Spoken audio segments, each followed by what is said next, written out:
Неважно, что на улице уже устойчивый минус и морозно совсем не по-осеннему. На жарком мероприятии этого никто и не заметил. Сулпылар распахнул перед гостями праздника широкие просторы детских фантазий. Ну а маленькие хозяева показали во всей красе изобилие прекрасной поры года – благодатной осени. Особенно порадовало детей появление на мероприятии сказочных персонажей – красавицы осени, лисички-сестрички, пугало по фамилии Огородная. И, конечно же, какой праздник без угощений. Осень подарила ребятам подарки – румяные наливные яблоки.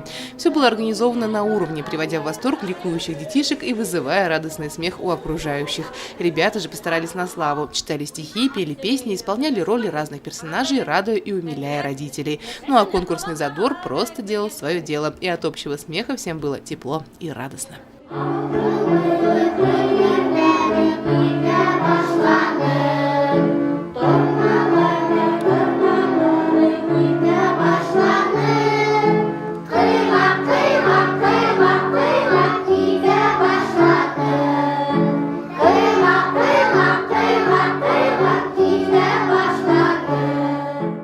Утренник в музыкальном зале, украшенным дарами осени, навсегда запомнится детишкам и их родителям. Сотрудники дошкольного учреждения планируют вместе со своими воспитанниками еще не раз удивлять и радовать гостей яркими постановками и запоминающимися для малышей праздниками.